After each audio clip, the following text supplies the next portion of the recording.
Presiden sekarang ini tidak memahami sistem pemerintahan ya? Dia sama sekali tidak memenuhi syarat untuk memimpin pemerintahan. Oke. Nah, cilakanya kita terjebak pernah memilih dia gitu. Rakyat kita, bukan saya sih. Saya pribadi tidak pernah milih dia ya. Saya memilih dia, Prof. Banyak orang yang tertipu dan terkecoh memilih dia karena ini tadi ada suasana baru sesudah reformasi yang kemudian menggiring kita percaya pada hal-hal yang berbau pencitraan. Dulu-dulu kan tidak ada itu. Iya. Itu dulu dipelopori oleh SBY.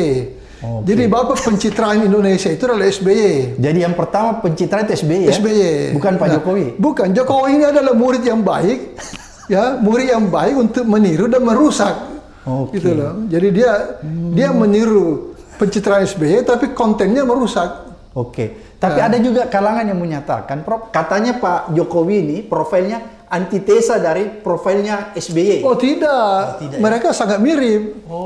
Sangat mirip dari gaya pencitraan, dari pola-pola komunikasi itu mirip-mirip semua. Cuma memang yang kalau SBY itu karena pendidikannya bagus, kepribadiannya juga bagus, jadi dia tidak terlalu kelihatan gitu loh. Itu tidak terlalu kelihatan kalau kepalsuan-kepalsuannya itu betul-betul membawa keburukan. Kalau ini kan karena memang rendah dasarnya ya, jadi apapun itu ketahuan. Rendah pendidikannya? Pendidikan rendah, kemampuan rendah, maaf aja. Itu kalau masuk IPA tidak lulus Pak, kalau saya yang uji. Ya. Jadi kalau dia masuk di sekolahnya Prof Rias nggak lulus ya? Masuk sekolah saya uji tidak lulus dia. Oke, kalau begitu Prof, berarti sebenarnya bukan antitesanya SBY ya, Pak Jokowi? Bukan, dia pelanjut. Pelanjut ya? Dia pelanjut. Cuma dia keliru dan buruk anunya, melanjutkannya itu buruk. Tidak lebih baik. Seharusnya kan pelanjut itu lebih baik. Ini lebih buruk. Berarti kalau begitu perilaku politiknya yang tidak pantas. Banyak yang tidak pantas, terutama yang ingkar janji itu loh. Ingkar janji, bohong, tidak amanah.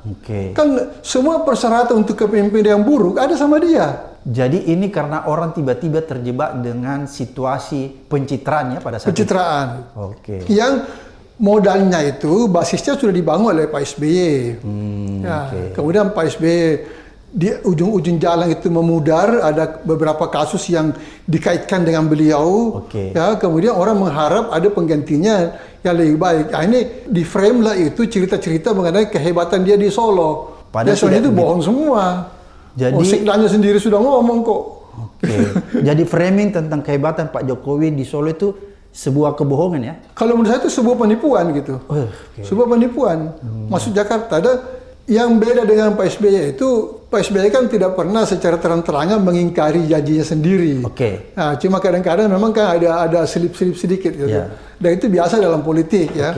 Sekarang kita bisa maafkan lah dibanding dengan kalau Jokowi itu dia terang-terangan. Contoh misalnya, ketika dia kampanye untuk DKI Jakarta, dia kan sampai disumpah di muka orang banyak itu, dia berjanji tidak akan meninggalkan DKI sampai 5 tahun. Iya Pak, dia bikin di muka umum Pak, direkam. Apa yang terjadi kita sudah tahu semua. Saya selama dia jadi gubernur DKI kan teman-temanku kan banyak di DKI. Saya tanya-tanya mereka kan, apa saja yang dilakukan orang itu di DKI itu? Gak ada Pak. Bahkan ada seorang yang pernah menjabat, waktu itu pernah ditunjuk menjadi penjabat sekda. Saya lupa namanya. Saya ketemu. Bagaimana keadaan Pak Jokowi? Aduh payah Pak, sekda ini. Gimana payahnya? Dia itu kalau rapat tidak pernah selesai. Ya, mimpin rapat 10 menit tinggalkan karena mau belusukan. Jadi tidak pernah ada keputusan yang kita ambil dengan dia. Lalu bagaimana? Ya justru dieksekusi oleh Ahok. Jadi kawan ini memuji Ahok justru kalau dia bandingkan dengan Jokowi yang tidak pernah tuntas memimpin rapat. Ahok itu memimpin rapat sampai tuntas dan dia bisa eksekusi. Kaget juga saya. Jadi Jokowi itu sama sekali tidak punya leadership. Ya? Tidak punya leadership. Ini ancaman besar terhadap negara. Prof, apa akibatnya sebuah negara, sebuah pemerintahan, sebuah bangsa kalau dipimpin oleh pemimpin yang tidak punya leadership atau pembohong seperti yang Prof katakan? Semua berantakan Pak. Karena negara itu adalah satu proses mengeksekusi kebijakan. Membuat kebijakan, mengkampanyekan kebijakan, mengeksekusi kebijakan, mempertanggungjawabkan kebijakan. Dia tidak bisa memahami kebijakan aja keliru. Baca aja semua kebijakan-kebijakan dia. Memahami soal bansos misalnya. Itu keliru besar. Bansos itu selektif kepada pihak-pihak yang sangat membutuhkan. Dan yang paling tahu siapa membutuhkan bansos itu adalah kepala desa. Atau mungkin lebih rendah dari itu. Bukan presiden yang kemudian muncul di pinggir jalan. Membagi-bagi itu. Itu di luar konteks kepemimpinan itu. Jadi seharusnya melakukan itu kepala desa ya, membagi-bagi. Itu paling tinggi kepala desa. Seharusnya sih eksekusinya kepada RT. Ketua RT RW itu. Bukan presiden ya? Bukan sama sekali. Jadi bukan presiden yang harus membagi-bagikan bansos di pinggir jalan. Menteri sosialnya tidak pantas kok, apalagi presiden. Memang ada kerjaan lain presiden itu. Ngawur aja. Di depan istana lagi, itu pelecehan terhadap istana, Pak. Pelecehan itu sebenarnya. Tapi ada aja menteri yang ketawa-ketawa di sampingnya. Gitu. Memuji-muji bahwa presiden membagi di istana. Ini sama tidak pahamnya semua. Jadi negeri ini diurus oleh orang-orang yang tidak paham. Bagaimana seharusnya negara yang diurus? Kasihan kan pahlawan-pahlawan kita yang sudah meninggal, berkorban untuk negeri ini, membangun negara ini.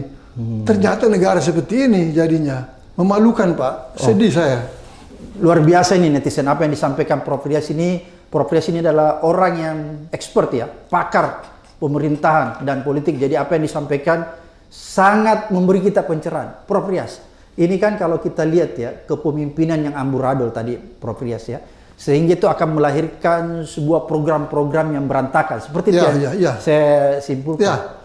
Kalau program-program ini berantakan, ugal-ugalan seperti yang tadi Prof. Rias katakan, apakah kita bisa minta pertanggungjawaban presiden? Harus, Pak. Dia harus bertanggung jawab. Tidak bisa dia melenggang begitu saja habis masa jabatan. Dia harus dipanggil untuk mempertanggungjawabkan itu. Kalau bisa sebelum habis masa jabatannya, dia sudah harus diminta pertanggungjawaban.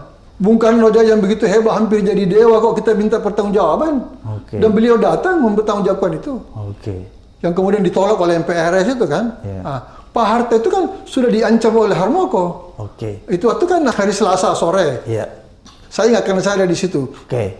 Itu Harmoko mengatakan kalau sampai dengan hari Jumat Pak Harto tidak mundur, maka kita akan melakukan sidang istimewa minta pertanggungjawaban. Ternyata Selasa malam itu Pak Harto memutuskan mundur. Hari Rabu diumumkan mundur. Jadi dia tidak perlu diminta pertanggungjawaban. Gitu loh. Itu waktu kan Harmoko sudah berniat meminta pertanggungjawaban pada hari Jumat. Jadi itu seharusnya yang dilakukan sekarang. Itu yang harus dilakukan sekarang.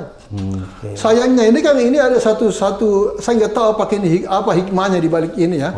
Jadi saya sudah Gus Dur dulu itu dijatuhkan dengan tanda petik dengan cara mudah kata mereka, dibuatlah desain baru tentang prosedur pemaksulan presiden. Yang kemudian menjadi panjang itu sampai ke MK segala. Dan rumit. Ya, yang rumit itu. Ya boleh dikata dipersulit lah. Ya, jadi ini juga bisa ada baik buruknya. Kalau kebetulan itu memang pemaksulan itu sebuah rekayasa politik yang buruk, katakan itu konspirasi politik ya, untuk menjatuhkan seseorang, baguslah dibikin rumit. Tapi kalau memang kepemimpinannya buruk, lalu Anda bikin rumit, itu kan menunda penyelesaian masalah. Menunda penyelesaian masalah. Sekarang ini sebenarnya tanpa prosedur apapun, Anda pakai logika biasa saja, teori pemerintahan yang normal saja, yang sederhana saja, sudah ketahuan ini tidak bisa dipertahankan. Jadi harus diganti. Harus diganti. Apakah pelanggaran yang dilakukan pimpinan kita ini termasuk pelanggaran hukum, Prof? Pelanggaran hukum, pelanggaran etika, pelanggaran kebijakan. Macam-macam pelanggaran. Nah, susah loh dapat orang seperti Pak Jokowi ini. Ada orang yang bisa tahan tidak malu gitu loh. Tidak malu dan tidak takut itu. Melakukan kesalahan di sana ingkar, di sini ingkar, atau di sana bikin apa itu statement yang meresahkan. Ya, tidak ada konsekuensinya. Ini susah dapat orang kayak gini nih. Saya dulu pernah goyang-goyang sama orang ya. Untuk dapat orang seperti Jokowi yang tidak tahu malu, nekat, atau berani menghadapi segala apa itu hujatan tanpa merasa bersalah, itu mungkin perlu waktu 100-200 tahun sekali. Jadi kalau dia ini pergi, susah dapat gantinya. Begitu, Prof. Ya, jadi para konspirator di luar yang ingin melanjutkan Jokowi ini dengan orang lain, susah dapat orang, Pak. Yang persis seperti itu susah. Jadi ini pusing semua mereka. Termasuk para para pemasok uang itu untuk pilpres apa segala. Para penjilat ya, Prof. Ya dia tidak tahu tidak tahu mau habis-habisan di mana gitu. Prabowo sendiri tidak memenuhi syarat itu. Prabowo punya kepribadian gitu. Prof, ini kan